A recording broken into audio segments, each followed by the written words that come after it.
क्या नाम पड़ेगा, कौन सा विद्यालय और समस्याएं क्या है? विद्यालय का नाम तो उच्च प्राथमिक विद्यालय पचखेड़ा है, जो कि सुनपुरा प्रखंड है, आप जानते ही हैं।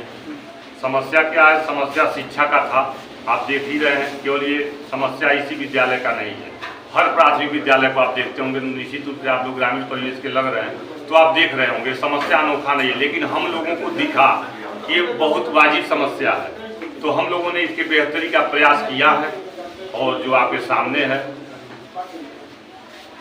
क्या समस्या है, आपको क्या क्या समस्या ये है कि बच्चे यहाँ, ये पूरा आबादी जो मेरे गांव का है, लगभग 800 परिवार है, जो ज़्यादातर इसमें मजदूर परिवार ही है।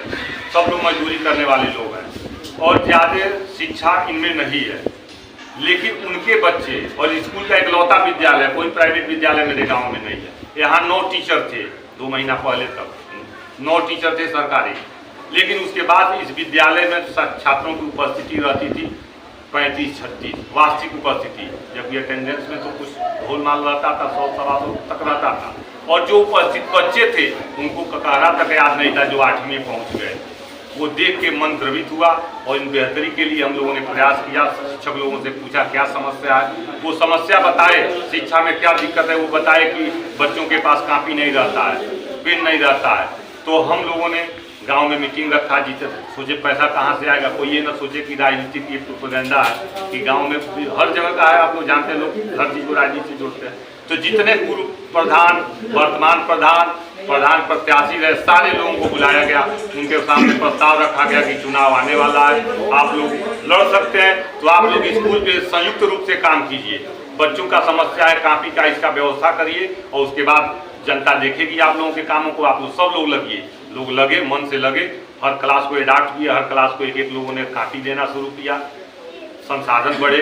शिक्षक लोग कहे कि कमरे खराब हैं, ये जो कमरे आपके दिख रहे हैं पटौना के, ये स्कूल का सबसे जर्जर भवन था। इसमें केवल मोटरसाइकिल रहता था, सफाई किया गया। इसमें मतलब बाहरी अरारक तत्व तो इसमें आते थे, दारू की शीशियाँ, गांजे का चिलम निकला जब झाड़ू मारा गया। वो यहाँ के लोग नहीं थे, सुनसान पा के जहाँ तक के लोग इसमें चले आते थे।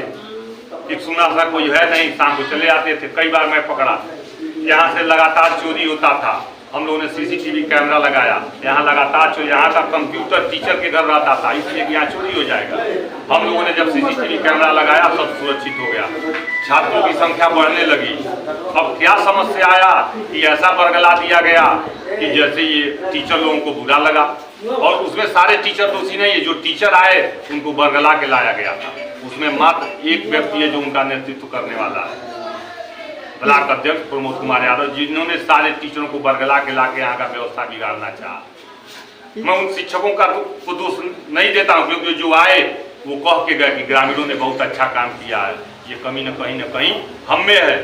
मैं पेशे से शिक्षक हूँ, मुझे पता है कि हम में कितनी कमी है। इस विद्यालय में टीचर कितने हैं?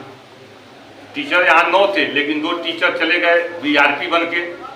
एक टीचर का सरप्लस हो गया स्कूल, तो हेडमास्टर का पद खत्म हो गया, वो ट्रांसफर चले गए। वर्तमान में 4 शिक्षक, 2 शिक्षा मित्र हैं।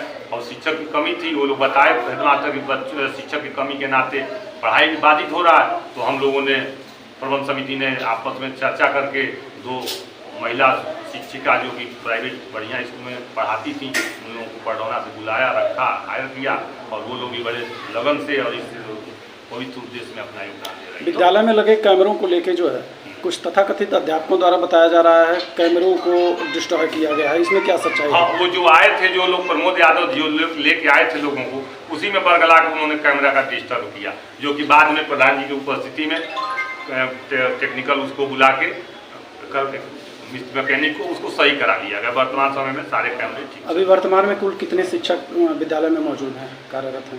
कार्यरत शिक्षक तो वही 4 हैं, तो 2 ट्रेनिंग में चल रहे हैं। 1 हफ्ते का गवर्नमेंट का ट्रेनिंग है, तो उनका जाना जरूरी है। और 2 लोग शायद अस्वस्थ हैं, और शिक्षा मित्र लोगों के भरोसे चल रहा है। और जो प्राइवेट जो प्रबंध समिति ने व्यवस्था किया है उससे चल रहा है। और जो कि चैलेंज उस दिन वो लोग कर दिए कि हम लोग नहीं आएंगे, आप लोग व्यवस्था कर लीजिए, तो उसको देख के हम लोगों ने भी कमर कसा कि हम लोग चलाएंगे स्कूल को।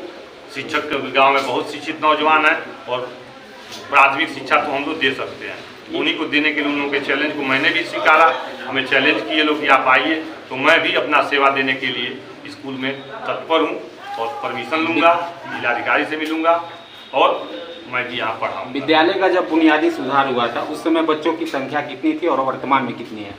अब बुनियादी मतलब उपस्थिति तो मुझे पता है, हाजिरी तो हम लोग देखे, कागज वो दिखाना नहीं चाहते हैं लोग, उनका रिटर्न में है कि उपस्थिति 35-36 की रहती थी। 3 दिन हम लोग ने जांच किया जब से स्कूल पे हम लोग मतलब अपना देख रेख शुरू किए, तो उस समय 3 दिन लगातार 35, 36, 34 से उपस्थिति। वर्तमान में 200 बच्चे आ जा रहे हैं। आप लोग को क्यों लगा कि सीसीटीवी कैमरा यहाँ पे लगाना अनिवार्य है? इसलिए लगा कि यहाँ आए दिन चोरी होता था। यहाँ का कंप्यूटर, अब समझ लीजिए, जो कंप्यूटर गवर्नमेंट 3 साल पहले दी थी, यहाँ के टीचरों को नहीं पता था। एक यहीं के टीचर के घर पे था, उनसे पूछा गया क्यों कंप्यूटर लेगा, वो कहे कि यहाँ चोरी हो जाता। तो जो कंप्यूटर बच्चों को शिक्षा देने के लिए आया, वो बच्चे देख नहीं पाए। वो सिलेंडर जो खाना बनाने के लिए रखा, वो एक दूसरे टीचर के घर में रहता था। यहाँ का बर्तन जब छुट्टी 2 दिन का होता है तो ले जाके रसोईया के घर रखा जाता है। ये सब समस्या थी। सीसीटीवी यहाँ जब कमरे का झाड़ू लगाया गया तो इसमें दारू के रैपर मिले, यहाँ पे गांजा का चिलम मिला, तो निश्चित रूप से वो बाहरी थे, वो टीचर तो नहीं पिए होंगे। इतना तो अभी नैतिक पतन टीचर का नहीं हुआ कि वो स्कूल में ये करेगा। तो जब झाड़ू लगा तो हमें लगा कि हमको ये नजर रखना पड़ेगा, तो इसलिए हम लोगों ने कैमरा लगाया। दूसरा चीज, ये पौधे लगाए गए, आप लोग देख लेंगे। पूरे शिद्दत के साथ मैं ये दावा कर रहा हूँ कि पूरे जनपद में पौधारोपण हुआ, लेकिन कहीं अगर जो 80% पौधे जिंदा होंगे तो उस दिन हम लोग अपना बात वापस ले लेंगे। गिन लीजिए, 110 पौधे लगे, आज आपके सामने सीना तान के पौधे खड़े हैं। विभागीय अधिकारियों से क्या कुछ मांग करते हैं आप लोग? विभागीय अधिकारी से हम यही मांग करते हैं कि जो दोषी हैं प्रमोद यादव, या तो उनको इस स्कूल में उनका अटैचमेंट किया जाए। यहाँ पे वो आए, ब्लॉक अध्यक्ष है तो निश्चित रूप से अनुभवी टीचर है। हम लोगों का एक ग्रामीणों का प्रयास है यहाँ आके अपनी योग्यता साबित करें, सिखाएं कैसे शिक्षा होता है। अगर प्रशासन उनको यहाँ नहीं करता है तो हम लोग का जो मनोबल को तोड़ने का वो टीचरों को बरगला के लाए हैं, उसका जवाब हम लोग देंगे। हमने वो जो इस्तीफा दिया है तो उनके बातों पे दिया है। वो चैलेंज किए, इतना ही है तो आके आप खुद पढ़ाइए। मैंने चैलेंज स्वीकारा है और ये प्रमोद यादव नेतृत्व करते हैं, एक शिक्षक भी हैं और नेता भी हैं, और दोनों बड़े महत्वपूर्ण पद होते हैं। शिक्षकों के न आने का मुख्य कारण क्या है? इस समय तो अवकाश पे उनका ये अधिकार है, अवकाश पे है, तो उस पर तो हम कुछ नहीं कर सकते। अवकाश उनको गवर्नमेंट दिया, अवकाश लिए, अस्वस्थ कोई हो सकता है, लेकिन शिक्षा बाधित नहीं होगा। तो अभी आपके द्वारा बताया जा रहा था कि ग्रामीणों के द्वारा जो है कि यहाँ कुछ विकास कार्य किया गया, क्या क्या ग्रामीणों के द्वारा किया गया? विकास का तो यहाँ पे समझिए कि आरोप पड़ा हुआ था, यहाँ पे सब सहयोग सब किया गया। आरोप प्लांट 5 साल से पड़ा था, प्रयोजनहीन था, कोई पानी नहीं पीता। क्यों? बंद पड़ा था। उस आरोप में 20-25 हज़ार रुपया लगा, आरोप चल रहा है, पूरा गांव आज पानी पी रहा है। ये कमरे जो कमरे लगातार 3 कमरे देख रहे हैं, ये तीनों कमरे ऐसे नहीं थे कि इसमें आप घुसने में डरते। ये सब ऊपर से जर्जर भवन था, छूता, आज भी छूता है, लेकिन हम लोग अंदर से डेंट पेंट ऊपर भी कोशिश करेंगे हो जाए। इन तीनों कमरों का टाइल्स लगाया, प्लास्टर, ये खंभा लगवाया, व्यवस्थित किया। उसके बाद से चबूतरा बना, वो चबूतरा प्रधान जी पे भी दबाव हम लोग बनाए, सेक्रेटरी पे दबाव बनाए कि आप कुछ काम दीजिए, वो लोग प्रबंध समिति कराएगी, क्योंकि मजबूती से कराएगी। हमें ठेकेदारी व्यवस्था पे कोई विश्वास नहीं, क्योंकि ठेकेदारी व्यवस्था पे ये सब भवन बने। 10 साल 15 साल, अधिकतम 15 साल के भवन है, लेकिन सारे भवन जर्जर हो गए। मैं आपको प्रेस के माध्यम से मांग करता